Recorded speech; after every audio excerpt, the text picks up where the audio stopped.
मैं news reporter Premlata, आप देख रहे हैं दिल्ली 24 न्यूज़, टीवी 24 न्यूज़। इस वक्त मैं मौजूद हूँ दिल्ली के जंतर मंतर पर। हमारे साथ मौजूद हैं, सर आपका नाम? विपिन सिंह राजपूत जी। आइए इनसे बात करना चाहूँगी। इन्होंने यहाँ पर धरना प्रदर्शन किया है हिंदू एकता समिति के लिए।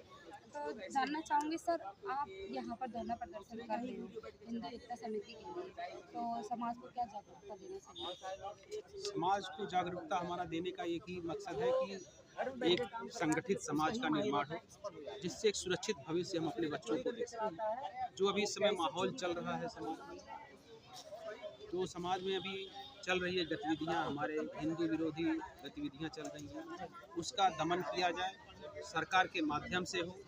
और बाकी संगठनों से भी आग्रह करूंगा कि वो भी एक साथ आएँ, एक साथ एक मंच पर आएँ। ये न देखें कि हमारा अलग संगठन है, उनका अलग संगठन है। हमारे उद्देश्य एक हैं, हमारा देश एक है, हमारा हिंदू समाज एक है। सबको एक साथ आने की ज़रूरत है। जब तक हम एक होंगे नहीं, तब तक हम एक सुरक्षित भविष्य का निर्माण नहीं कर सकते। सर, विपक्ष का कहना है कि हिंदू जब धर्म ही नहीं है, तो आप हिंदू धर्म को क्यों मतलब कहना चाहते हो कि हिंदू धर्म है और हिंदू धर्म को बचाइए? एक बार फिर से रिपीट करना। विपक्ष का कहना है कि हिंदू धर्म ही नहीं है, तो हिंदू धर्म ही नहीं है तो फिर आप लोग ये हिंदू एकता समिति का जो मतलब प्रदर्शन कर रहे हो, वो आप कैसे लोगों को समझाओगे कि हिंदू धर्म है और आपको आगे आना चाहिए?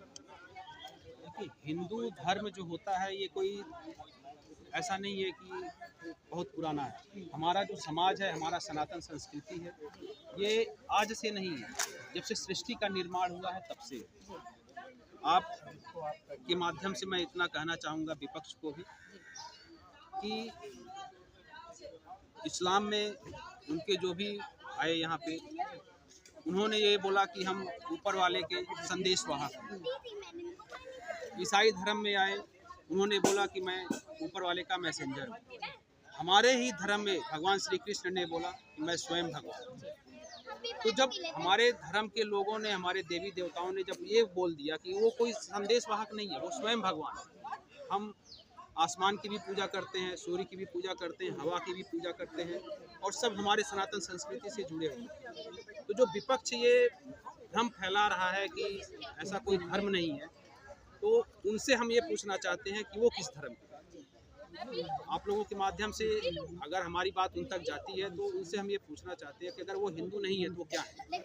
भले वो अपना धर्म है। अभी आप लोगों ने भी सुना होगा, संसद में एक मुद्दा उठा था जाति को लेकर, जिसमें विपक्ष के नेता, नाम नहीं लूंगा मैं, उन्होंने बोला, जब उनसे ये पूछा कि आप किस जाति से, तो जाति, आप जातिगत बोलना उचित नहीं है, राजनीतिक हो जाएगा। जब आप जाति नहीं बताएंगे तो आप उस चीज़ की मांग कैसे कर सकते हैं? जनगणना किस बात? जनगणना भी नहीं होनी चाहिए जब आप अपनी जाति नहीं बता सकते। मैं हिंदू हूँ, मैं राजपूत हूँ, लेकिन राजपूत यहाँ पे कोई मायने नहीं रखता। मैं एक हिंदू हूँ, उस ये मायने रखता है। और विपक्ष बस इतना ही उनसे हाथ जोड़ करके निवेदन है मेरा कि समाज में ऐसी विरोधी बातें ना करें, जिससे हिंदू समाज जो है संगठित होकर के उनके खिलाफ खड़ा हो। मोदी जी कहते हैं कि हिंदू मुस्लिम एक है, और जो विपक्ष है वो कहता है कि हिंदू मुस्लिम एक कैसे हो सकता है? मोदी जी पहली बात तो ऐसा कभी कहते नहीं है कि हिंदू मुस्लिम एक है। ये विपक्ष का मुद्दा है, और बचपन से हम लोगों को भी सिखाया गया है, पढ़ाया गया है कि हिंदू मुस्लिम भाई भाई। सच्चाई यही है कि हिंदू अलग है, मुस्लिम अलग है। हम कहीं भी बाहर रहते हैं, किराए के मकान में रहते हैं, वो हम ये नहीं कहते कि मकान हमारा है, हम ये कहते हैं कि किराए के मकान है। तो मुस्लिम जो है, ये हमारे यहाँ किराए पे रहते हैं। देश हमारा है, ये भारत का है और हिंदुओं का है, ये सनातन धर्म का देश है। वो हमारे यहाँ किराए पे है। हिंदुस्तान तो हमारा है। हम ओवैसी जी से इतना कहना चाहते हैं कि जब वो पैदा हुए थे तब क्या बन के पैदा हुए? जिस दिन उन्होंने धरती पे जन्म लिया, तो वो क्या बन के पैदा हुए? अगर मेरा सवाल उन तक आप पहुंचा सकती है तो बड़ी मेहरबानी होगी। अच्छा, आगे जो हमारी आने वाली जनरेशन है उसके बारे में आपको क्या जानकारी देना है? आने वाली जनरेशन के बारे में हम इतना ही कहना चाहते हैं कि आप संस्कृति से जुड़िए, अपने गीता पुराण को पढ़िए। आधुनिक होना बहुत अच्छी बात है, लेकिन उसके साथ साथ अपने धर्म के बारे में भी जागृत होना चाहिए। जब तक हम अपने धर्म के बारे में नहीं जानेंगे, तब तक लोग हमें बांटते रहेंगे, हमारे धर्म के बारे में गलत भ्रांतियाँ फैलाते रहेंगे और हम भटकते रहेंगे। तो आने वाली जो पीढ़ी है अपने धर्म के बारे में, अपने देवी देवताओं के बारे में भली भांति जाने। जहाँ भी कहीं भी बात हो उसकी मजबूती से रखें। अगर नहीं कुछ आता है तो किसी ऐसे व्यक्ति का सहारा लें जो उसके बारे में उनको समझा सके। अच्छा, जो आपने अभी आप बता रहे थे कि हमारे जो देश में मतलब वक्फ बोर्ड है और मदरसे हैं, मुस्लिम यूनिवर्सिटी है, तो अपनी जो हमारा जो देश हिंदुस्तान जो है, यहाँ पर गुरुकुल नहीं है। तो गुरुकुल के लिए आप लोग क्या मतलब वो संदेश देना चाहेंगे कि बनना चाहिए या नहीं बनना चाहिए? सनातन संस्कृति जो है सबसे प्राचीन संस्कृति। उससे पहले कोई भी ऐसा नहीं था कि पढ़ाया जाए।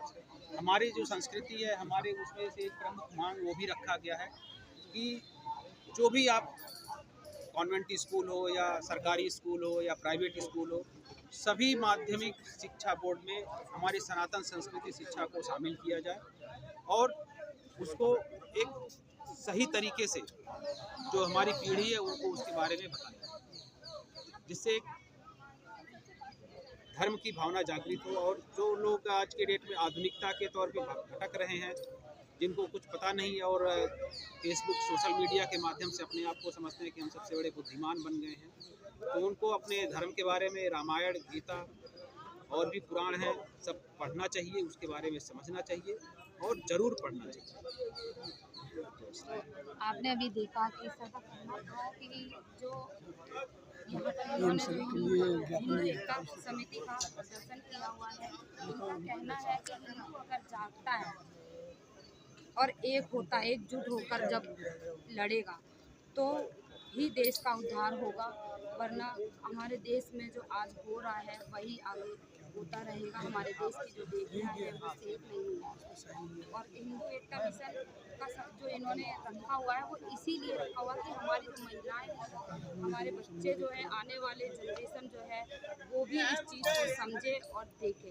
इसी के साथ मैं आप देख रहे हैं धन्यवाद।